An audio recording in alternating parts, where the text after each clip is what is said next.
super excited to share with you today Mr. Terry Lammers, Certified Valuation Analyst. Have you ever thought about selling your company? You already have a nice. You already have a successful company. Have you ever thought about selling your company? Because I have Terry Lammers here today, Certified Valuation Analyst, and he deals with mergers and acquisitions.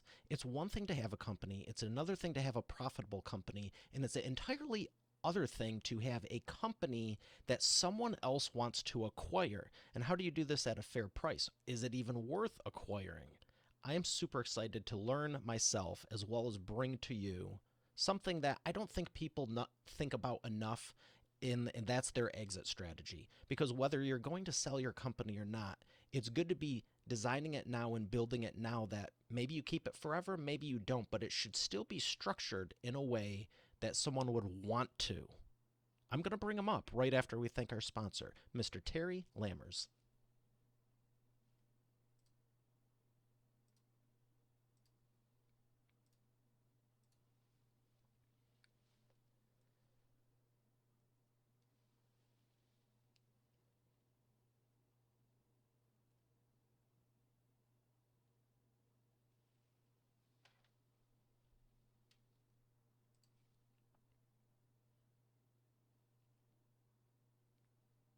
Here he is, ladies and gentlemen, Mr. Terry Lammers. Terry, how are you feeling today?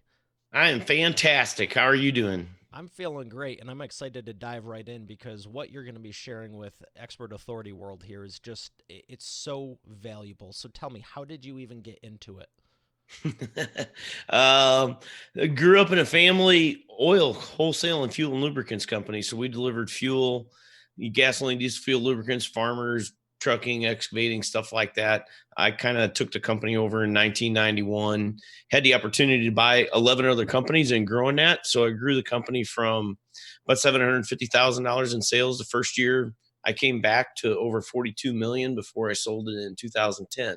So it's really where I got my mergers and acquisitions experience. I've always been kind of a finance guy, worked in banking a little bit before I came back to the company, and then ironically worked in banking again for a little bit after I sold the company, and then got my entrepreneurial spirit back and started Innovative Business Advisors. And that's what we do. We help people buy and sell companies, do valuations and coaching to build their company up with our CEO to CEO platform. What would you say is the biggest thing you've learned from not only doing this on your own, but helping so many other people do it? I love the name of my book. You don't know what you don't know. Everything you need to know to buy and sell a business. And it really is all about you don't know what you don't know.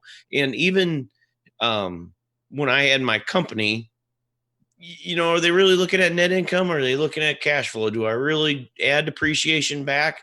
Yes. And those were interesting things that learned working at the bank after I sold the company. It's kind of like the other side of the fence. What do they really look at?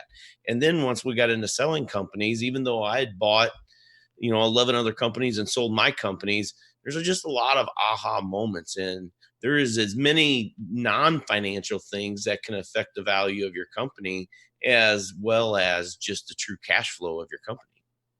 You got to tell us at least one or two.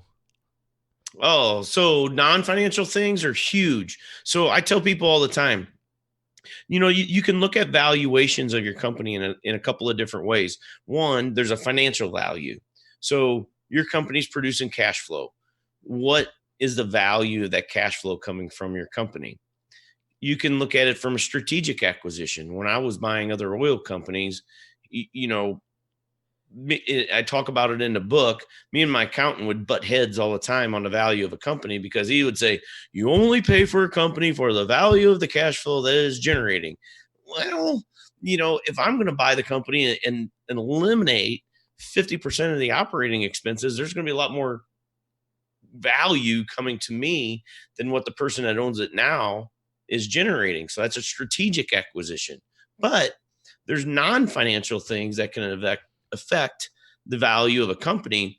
And say you have a company worth $1 million, and these non-financial things, it might not be whether it lowers the value of it from $1,800,000. It might be that you have a completely unsellable company. So one of them is what we call the hub and spoke. Are you the hub of the company, and the spokes are the owners, the supply? I mean, I'm sorry, the suppliers, the employees, the customers. Are they all coming to you? Or do you have a company where if I take you out, right? So if I eliminate that hub, the wheel crashes. Or do you have a company that without you there, it runs along just fine? I mean, I have an issue with a company we're trying to sell right now that's an issue. It's an HVAC company. But I had within the past year, trucking and logistics company that had $500,000 in cash flow, which is a good number. And that's going to attract a lot of attention. But the owner was the absolute hub and spoke. You take him out of that picture, the company's dead.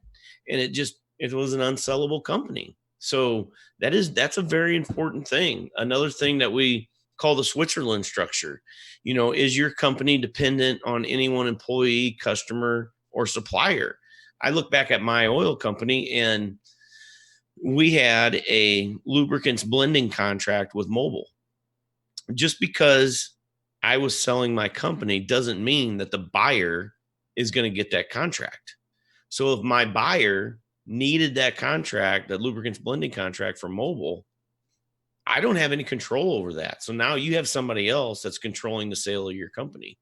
You run into that a lot with franchises, and different things. If you get a contract or customer concentration, I love to talk about, and I think I talk about it in my book, and I always talk about it in my public speaking. I had a client on a fuel business where he delivered all of the milk out of a dairy, and he had about 50 trucks, and he used over 10,000 gallons of fuel a week. Great customer.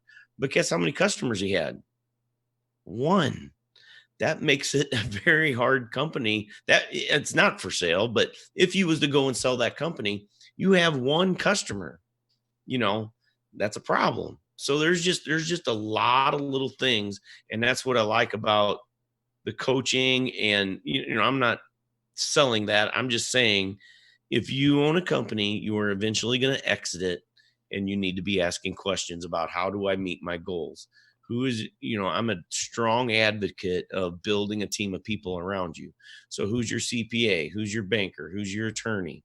Who's getting you to where this thing that you built is going to get you to your retirement, right? Would you say that there's too many companies out there that they are the company and they don't have a company? Absolutely. And they don't know to ask the right questions until they get to where the worst thing that people coming to me is they want to sell their company in 6 months. And so what we always like to term in our company is, you're ready to retire, but your business isn't. You're ready to get out, but you don't have a company that's ready to sell. And it may take a couple of years to get it there. You can get it there easy enough. And I can tell plenty of success stories, but you know, when somebody comes to you and they would say, I'm just tired, I'm burnt out, it's a tough sell. And again, you could have a company that financially is worth a fair amount of money, but non-financial reasons create a situation where it's just completely not sellable. That's a very good expert authority insight, because I've heard of people that, they're thinking about selling this, that, the other thing. And I mean, I'm no certified valuation analyst, but it's pretty easy to see there's no company, it's them. And I look at that more as they're self employed versus you're using business systems. You're selling a job. Yeah, and there's nothing. I don't want to say there's anything wrong with that. I'd say it's better than working a job. You started a company, good for you. Sincerely, my first company was like that. When I sold that one to start this one, I looked at things differently. Going, I don't want it dependent on me. I want to have a team of people. If I mean, I don't plan on exiting, life anytime soon. But even if you want to disappear on a vacation or a retreat or something, can you still go 2, 3, 4 weeks? That's a good test. Can you take a month off and still have a company? Yeah, or even a week. That's a great start. No, and you're exactly right. And it's a tough thing to they're tough hurdles. I mean, when I came back to work for the family business, I jokingly said it was me, my mom and dad. We had two trucks, and it was a good day if they both started. So you was out making deliveries every single day, and then you bought a company, and you had another driver, and then you bought a company, and now you're sitting back and kind of directing things, and then eventually you buy a couple more companies, and you got somebody that can direct the drivers. Now you're even a step back further. So it doesn't happen overnight. And if you're in that situation where you are the company and maybe you're making great money, you're right. Don't be overly critical of yourself. But if your retirement goal, so here's the key. I mean, here's really something that's important. And I fell right into this 80%, 85% of my retirement income was going to come from the sale of my company. I mean, when I sold my company in 2010, I probably didn't have more than $80,000 of investable assets. Everything I needed had to come from that company. So if you're in that situation that your retirement income is going to come from the sale of that company, are you building a company that's actually sellable? And do you know the value of it? That's another thing that I would highly encourage people to do. And it's just another sad thing that we see all the time. Do you know the true value of your company and not what your uncle's brother Bob's friend said? Have you got a true valuation of the company that you know where you're at? Because where the tragedy comes is when a person, a business owner, has it in their head that their company is worth, say, $10 million, and then they're 65 years old and they come to us and we value it at $5 million. And oh, by the way, that's before you pay taxes. It's just horrible, to see somebody at that stage in their life and they're ready to retire in 3 months, and somebody's going to write them this magical check for 10 million, and they figure out that the company is really worth five, less maybe 40% in taxes. What do you think? What's a question someone should be asking right now so they don't get to 65 and run into that scenario? Who's on my team? Who's my banker? Who's my attorney? Who's my CPA? Who's my financial advisor? Those are all very important people to have on your team. And, you know, is my financial advisor, when I have $80,000 in investable income, the guy that I really want when I get handed a 7+ figure check? Is he a fiduciary? Has he dealt with mergers and acquisitions? Does he understand tax consequences of, helping you through an M&A transaction? Is your attorney? So here's another thing with attorneys: is your attorney your estate planning attorney, or is he a business transaction attorney that does M&A? I mean, again, we could have a whole nother show on people that have come to me and they're using their estate planning attorney who's never been through an M&A transaction to do the sale of their business. It's horrible. I mean, it just, and it creates a ton more expenses and attorney's fees for the client because their attorney, as much as they like to think they know what they're doing, they don't. So you have to build your team, and really, again, I'm not trying to sell something, but you need to know the value of your company. What's your number? What do I need to retire? If you need 5 million, if you need to sell your company for $5 million to sell your company because that's what your financial advisor told you, and you have a valuation and it's only worth 2 million, we got some work to do. We got to build it up. If you need $5 million to retire and the value of your company is 10 million, let's make it more sellable. And can we get 15 out of it? So um, Have you it's been able to not. turn any of those? So, for obviously, you mentioned the scenario where they thought they're getting 10, it's closer to 5, less taxes. Have you been able to turn anyone around that thinks they need 5, it's worth 2 or 3, and you're able to bring it up to 7 or 8, maybe 10? And so I'm being honest. I can't tell you a situation like that, but I can definitely. I literally had a situation last week where I delivered a value. So delivering a valuation is a very interesting thing. You're giving somebody, this piece of paper that says what their company's worth, and there's 40 pages to it, and they really only care about that first page, right? So I gave her the valuation, and to say she was unhappy with the valuation was an understatement. And so this is really interesting because the date of that valuation was November 11th of 2018, and I met with her November 8th, like last week. And she had called me a couple of weeks ago and said, would you mind stopping by my office and talking again? It's like, this ought to be interesting, because she was not happy with me the last time I left, So went back. She fired her CPA. She's got a new CPA. She withdrew herself from the business because I told her that the hub and spoke was bad, right? And she made a couple of other changes because her financials were a disaster.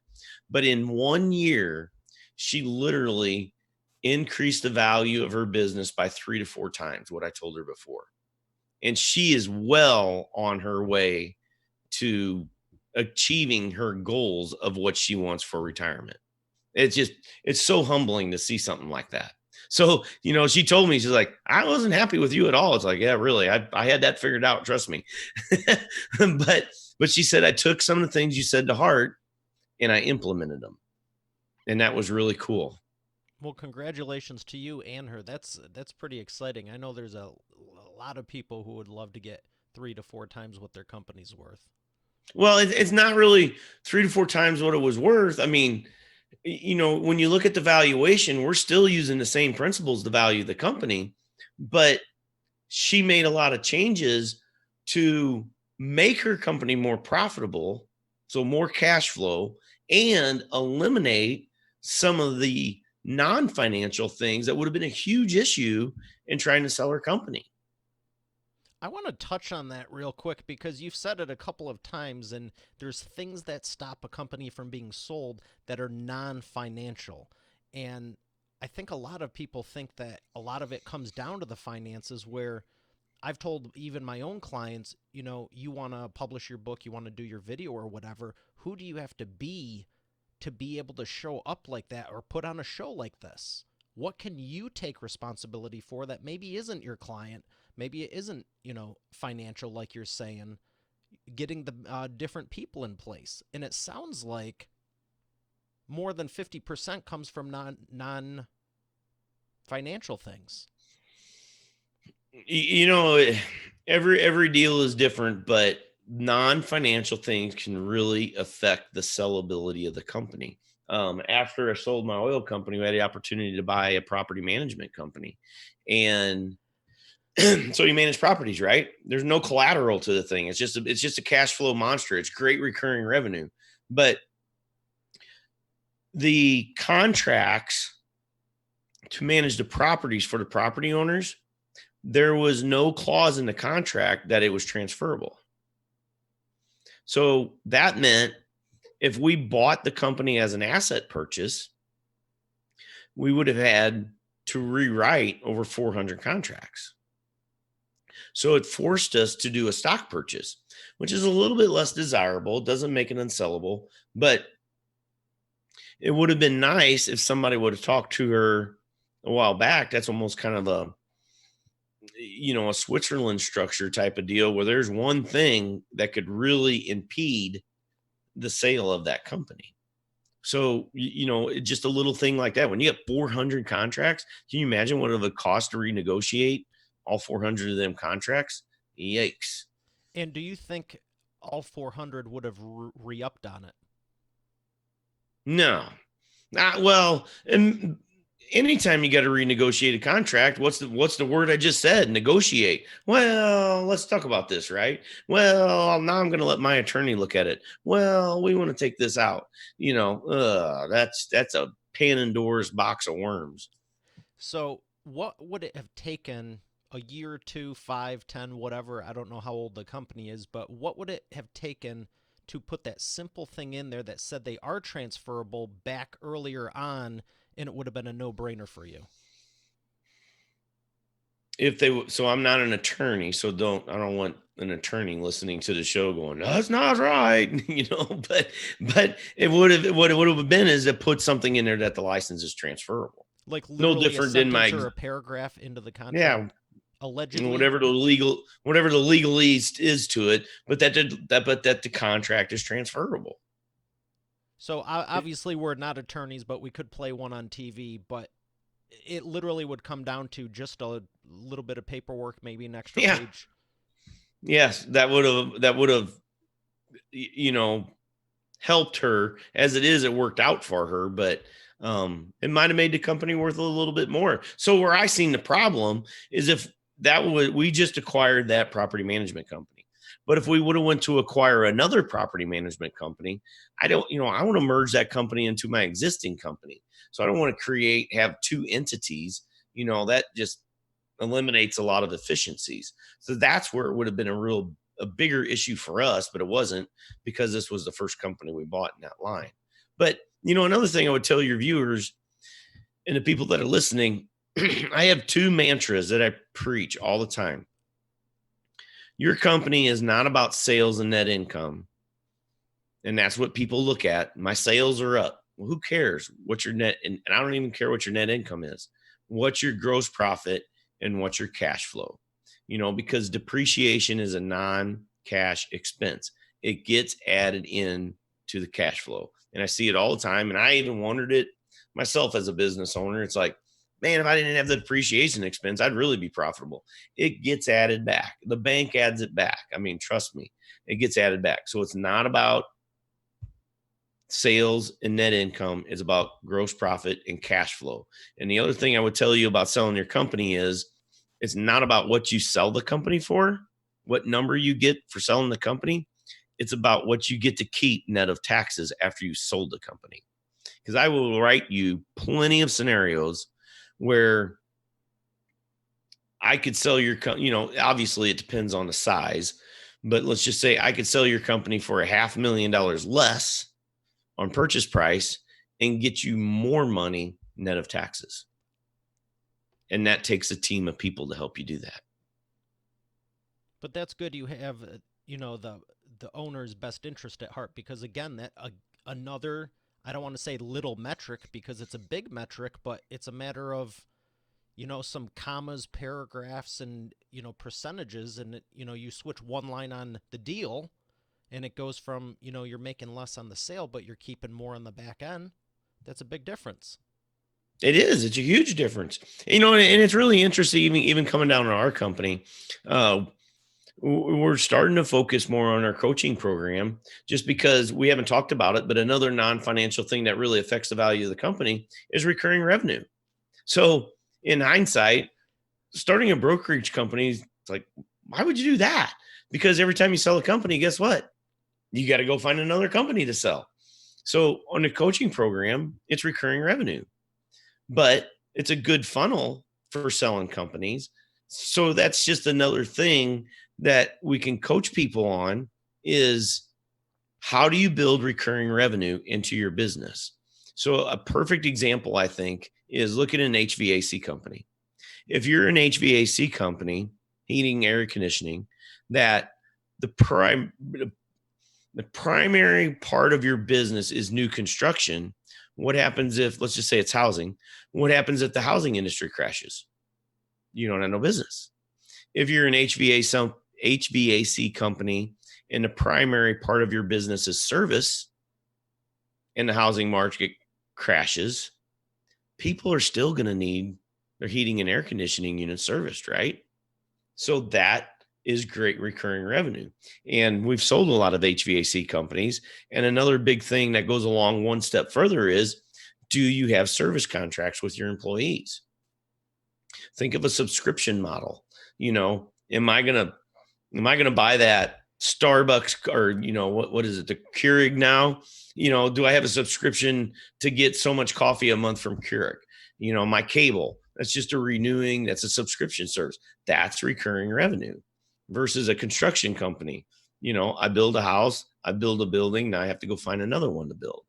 So those are things when you start asking questions, even 5 years out, that you can start building that into the model of your company, and you will have a much more sellable company at the end of the day. And that's a great expert authority insight, because so many people don't think about that. to the point of the self-employed, they have the skill set, they're great at what they do, and they just sell that service, but there's nothing else beyond that. And one of the things they can do, and I want to ask you about, how come you wanted to publish your book? So, excuse me. Writing a book has always been a bucket list item for me. So, doing the book, I got a copy of it here. You don't, where are we at here? You don't know what you don't know, everything you need to know to buy or sell a business. Um, so for one, I was a volunteer firefighter for 22 years. So I wanted to write a book about firefighting, and I was going to call it I Was There, because people always ask you, did you hear about that accident? It's like, yeah, I was there. But the book I like, it kind of takes you through the process. So the beginning of the book is about buying and selling or buying businesses, and why you would want to buy an existing business versus a startup. And then there's a simple way to value a business, just the basics of valuing a business. Then the process of buying a business. The middle of the book is about building your team. Who's your attorney? Who's your CPA? Who's your financial advisor, banker? Right? We talked about this. And what's your bankability? That's another huge thing that we haven't talked too much about. But are you a bankable person? What's your ability to go out and borrow money? So there's a chapter on that. Then it gets into building value in your company. And we talk about those non-financial things that, really show you how to build value in that company. And then it gets into selling the company and, the steps. How do I deal with employees and just a lot of little things. It's all my experiences. It's not a very big book, but it's packed with information. It's very conversational. Um, and I just talk about things that I did right and things I should have done different, because I didn't do everything perfect because I didn't know what I didn't know. Well, I'm glad you did it because I'm excited to read it. And you also were talking about your coaching program. Why did you want to start a coaching program? Um, really, because it is sad when everybody's coming to you and they say, I want to sell my company in the next 6 months. I'm ready to sell it right now. So they're ready to sell, but the business isn't ready to sell. So the coaching program is really for people on both sides of the fence that they want to sell their company in the near future, or maybe they got 10 years to go.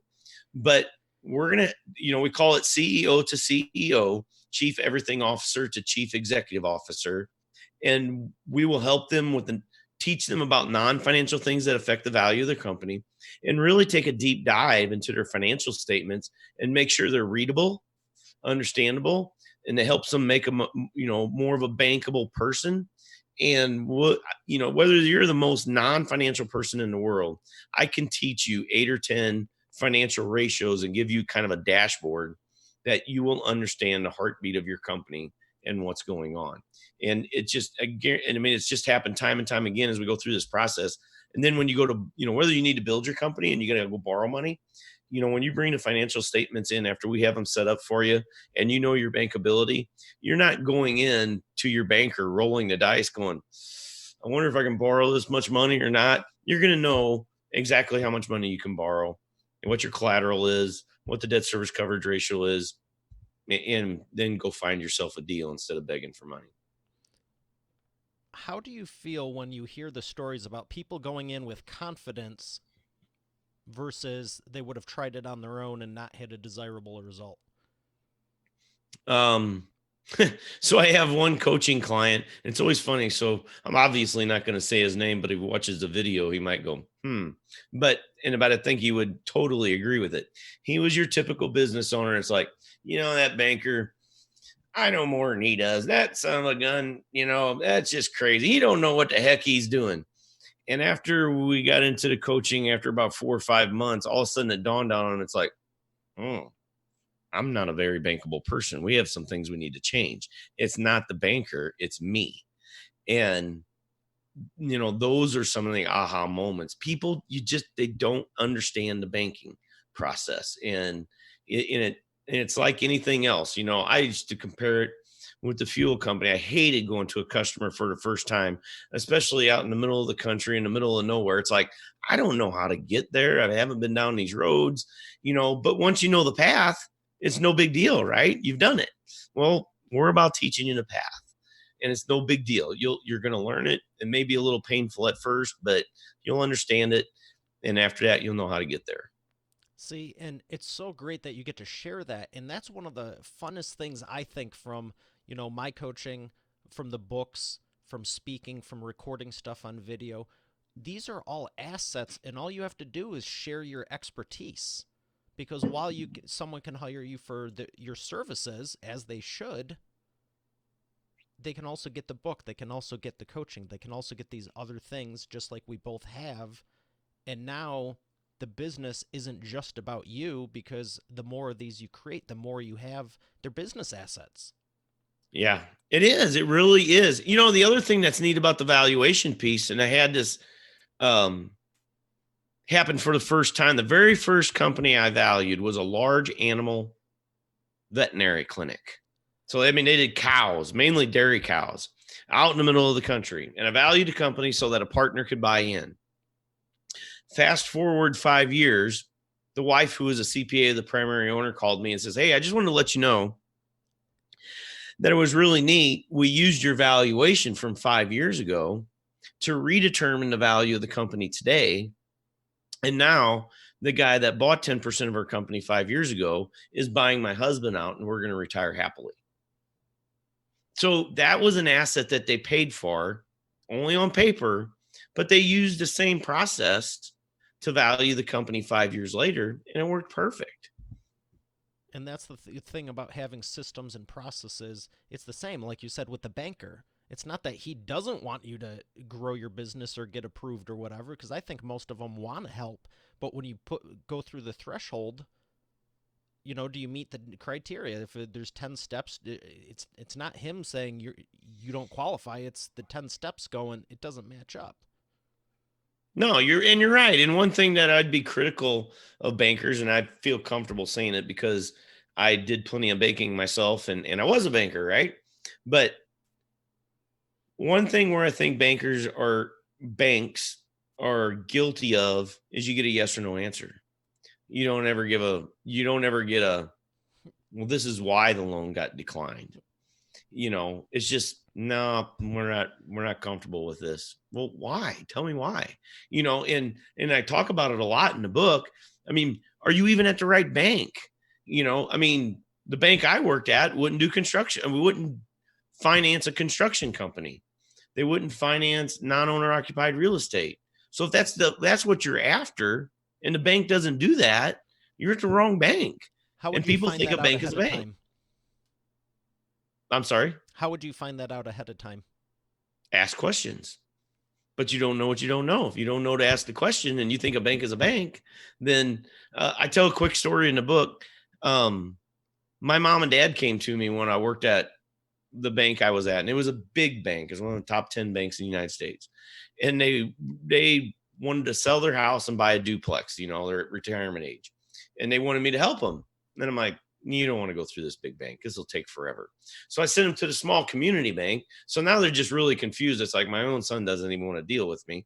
Well, but I sent them to the small community bank where I called the president of the bank while they was on their way over there. And I mean, little did they know, but their loan was approved before they even got there.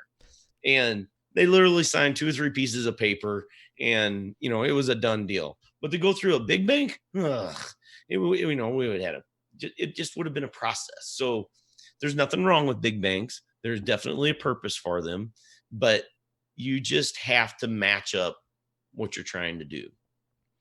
What would you say are a couple of things to make someone more bankable?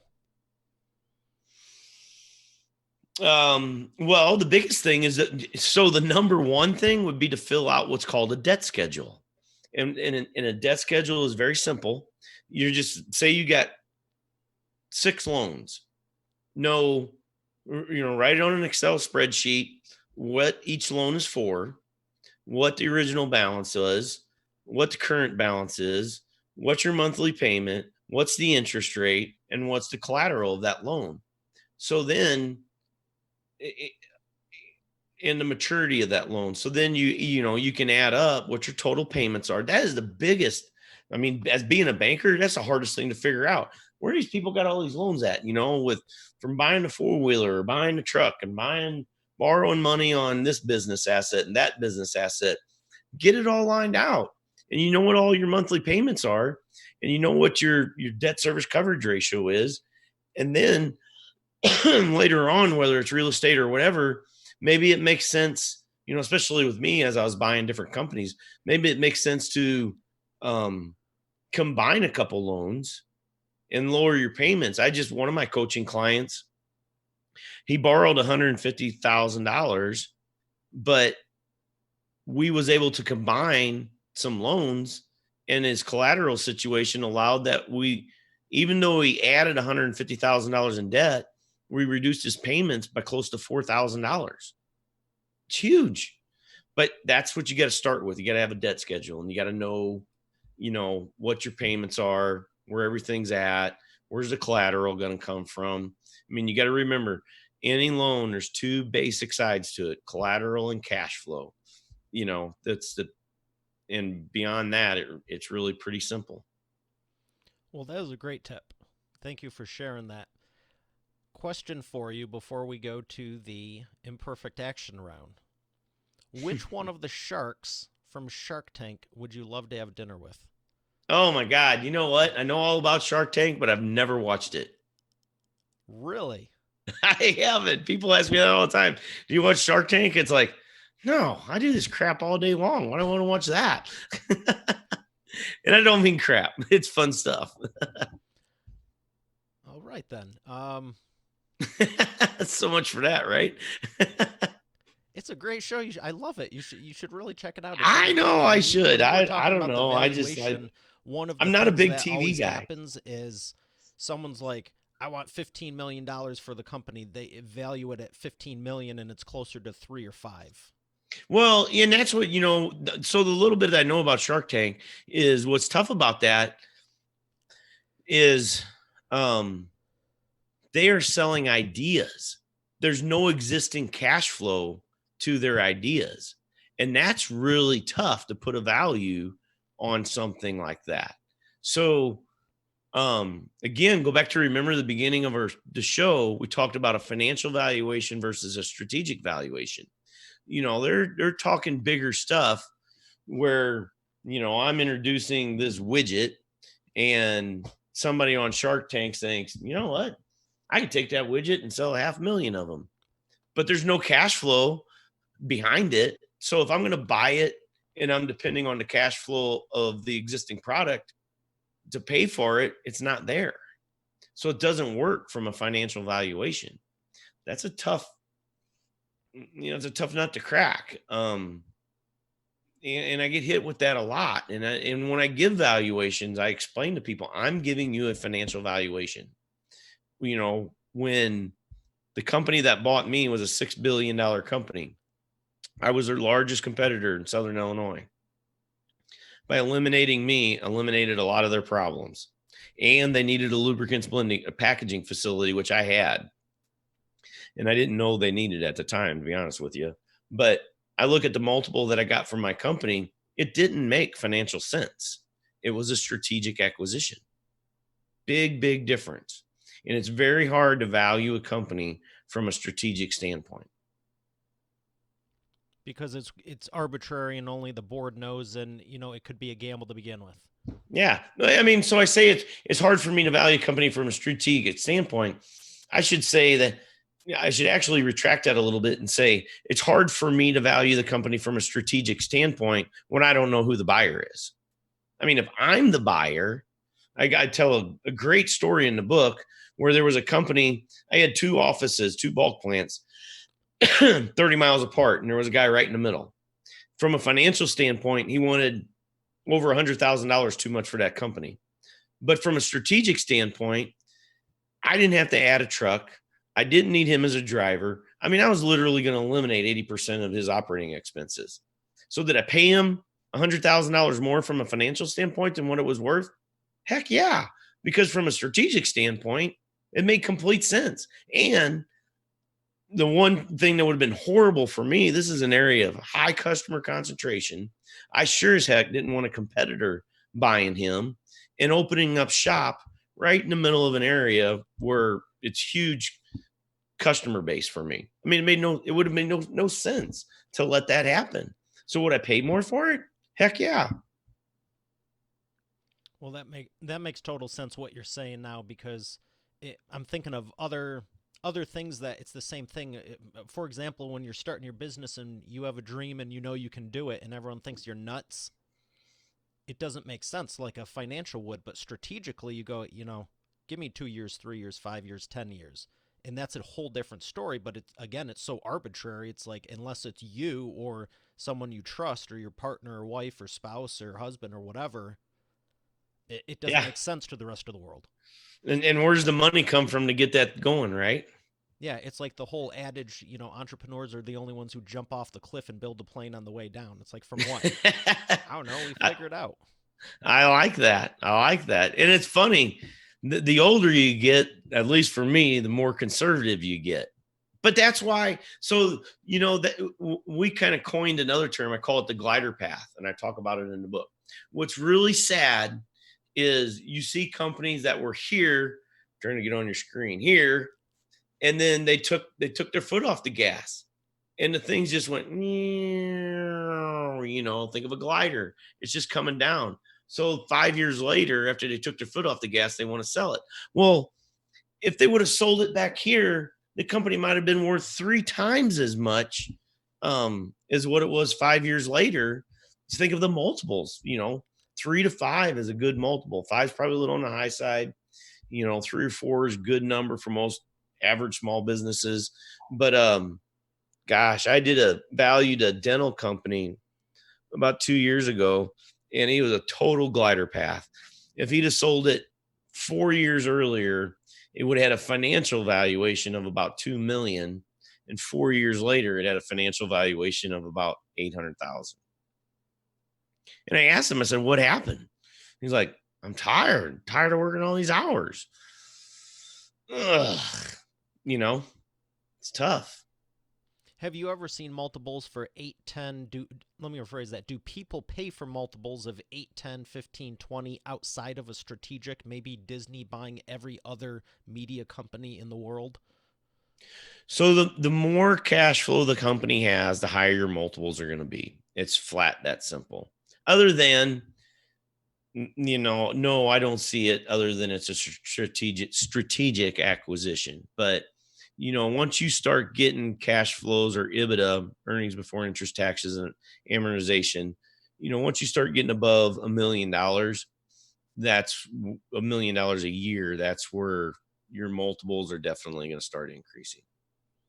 Excellent. Again, thank you for the expert authority insights. We're going to thank our sponsor and come back to the imperfect action round.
And we are back with the imperfect action round. Terry, are you ready to take imperfect action?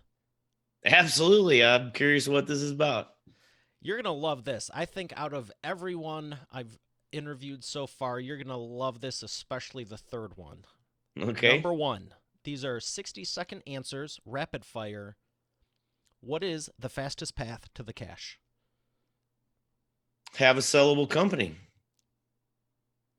So have a sellable company, have your ducks in a row. Make sure what's your financial, do you have financial statements? The largest part of the value of your company is going to come from the cash flow. You have to have readable financial statements, and they have to be up to date. And then, do you have your ducks in a row? Do you know where your assets are at? Do you know where the titles are at? Just get your ducks in a row. It's not as it can be. The fastest company I bought was in 3 days, but you could drag it out to over a year if you don't have your ducks in a row. Wow, that's a big difference. Number two, what is the biggest problem you see your prospects making and the fastest way for them to fix it? Prospects as far as selling a company. Yes.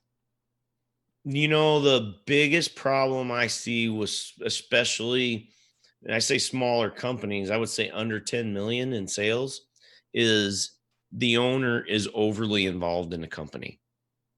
That is a huge. I got a company right now that should sell for 8 million, and the owner is very involved in a company, and it's an issue.